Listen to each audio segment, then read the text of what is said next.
ఇప్పుడు మా వాళ్ళు మా ఇష్టం అనే కాడికి మాట్లాడుతా ఉన్నాం. ఎందుకంటే సినీ ఇండస్ట్రీలో మేము ఇలాగుంటేనే అవకాశాలు వస్తాయి, మేము ఇలాగే ఉండాలి అయినా ఇది మా శరీరం మా ఇష్టం, ఎవరి ఇష్టం వచ్చినట్టు వాళ్ళు మాట్లాడడానికి వీలు లేదు అని ఆమె వీడియో పెట్టి వీడియోలో చెప్తుంది అదే.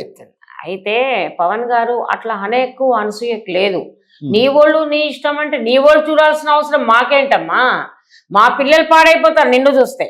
నీలో మంచి చూపించు, మా పిల్లలకి నేర్చుకుంటారు. అరే పలానా అనసూయ ఉందిరా, ఆమె పలానా వర్గానికి చెందిన అమ్మాయి, ఆమెను చూసి నేర్చుకోండి అని మేము చెప్తాం. సరే చాలా మంది మేము మా ఇష్టం అంటున్నావు కదా, ఇంతకుముందు సినిమాలు వచ్చాయి, సినిమాలో ఇట్లా ఉన్నాయా? ఇప్పుడు కొంచెం సినిమాల్లో కూడా కొంతమంది డ్రెస్సులు ఎంత బాగుంటాయి, నీట్గా, చాలా నీట్గా ఉంటాయి. ఒకప్పుడు హీరోయిన్లు డ్రెస్సులు అంటేనే వాళ్ళు అసలు ఎంత నీట్గా, సినిమా వాళ్ళు అంటే తిట్టుకుంటున్నారు ఇప్పుడు ఈ మధ్య అప్పుడు ఒకప్పుడు సినిమాలు అంటే అబ్బా పలానా సావిత్రిని చూసి నేర్చుకోవాలి, జమనం చూసి నేర్చుకోవాలి. లేదంటే ఇంకా ఈ మధ్య కాలంలో కూడా కొంతమంది హీరోయిన్స్ ఉన్నారు, వాళ్ళు ఇట్లా అశ్లీలతకు పోయే డ్రెస్సులు అసలు వేసుకోరు. ముందే చెప్తారు ప్రొడ్యూసర్ డైరెక్టర్తో, మాకు ఇట్లా ఉండదండి, మేము ఇట్లుంటేనే నటిస్తాం, లేకుంటా లేదు. అలా చెప్పిన వాళ్ళు వేళ్ల మీద లెక్క పెట్టచ్చు, పేర్లు చెప్పట్లేదు నేను ఎందుకంటే బాగుండదు కాబట్టి. అలా కొంతమంది హీరోయిన్లు కూడా ఈ రోజుల్లో కూడా మనకి ఇట్లాంటి డ్రెస్సులు వేసుకొని వాళ్ళే చాలా మంది ఉన్నారు. వాళ్ళు ముందే నిర్మాతలకి హీరోలకి కండిషన్స్ పెడుతున్నారు, చూడండి నేను ఇలా డ్రెస్ ఉంటే నేను చెయ్యను అని చెప్పి. అలా రీసెంట్లీ మెయిన్ ఫేమస్ హీరోయిన్ చెప్పింది ఈ మధ్య కాలంలో. అట్లాంటి వాళ్ళ తనలను నువ్వు ఆఫ్టర్ ఆల్ ఒక 2 సినిమాలు నటించావు, జబర్దస్త్లో యాంకరింగ్ చేశావు, ఆ డ్రెస్సులను చూసి ప్రతి ఒక్కరు తిట్టుకునేవాళ్ళు నిన్ను. మరి నీకు అలాంటిది ఈ డ్రెస్సులు ఇట్లా చేస్తున్నావు అంటే మరి దీని వెనకాల నీ తెలివితేటలు ఏమైపోయినా, నువ్వు చదువుకున్నావు, ఎడ్యుకేటెడ్.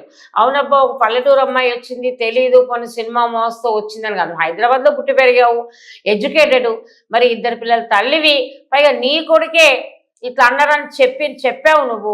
అట్లాంటప్పుడు నువ్వు మారాలి కదా. కనీసం వాళ్ళ పిల్లలు కూడా ఏమనుకుంటారు, మన తల్లిదండ్రులు ఎట్లా ఉంటే పిల్లలు అట్లా తయారవుతారు. మరి నువ్వు పిల్లలకి ఏం నేర్పిస్తున్నావు, ఏమి ఇస్తున్నావు వాళ్ళకి, నీ పిల్లలకి మెసేజ్ నీ నుండి అంటే ఇట్లా ఉండమని ఇస్తున్నావు అని? పిల్లల్ని 2 మగపిల్లలే కావచ్చు నీకు, అయినా సరే వాళ్ళకి ఏమి ఇస్తున్నావు మెసేజ్ నువ్వు?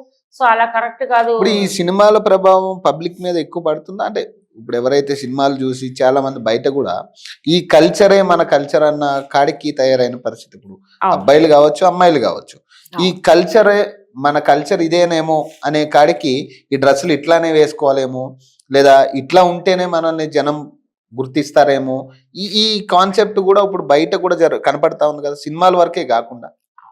ఇప్పుడు అది కాదు ప్రవణ్, ఇప్పుడు మనం పవన్ ఇప్పుడు మనం సినిమా వాళ్ళకి వెళ్ళాము అంటే సినిమా వాళ్ళని కాబట్టి ఇప్పుడు మామూలు పబ్లిక్ కూడా అట్లా ఇమిటేషన్ చేసే అవకాశం ఉంటుంది. ప్లస్ ఇంకోటి ఏంటంటే ఈ వర్గల్ డ్రెస్సులు వేస్తేనే సినిమాలు ఇట్టుకోవు.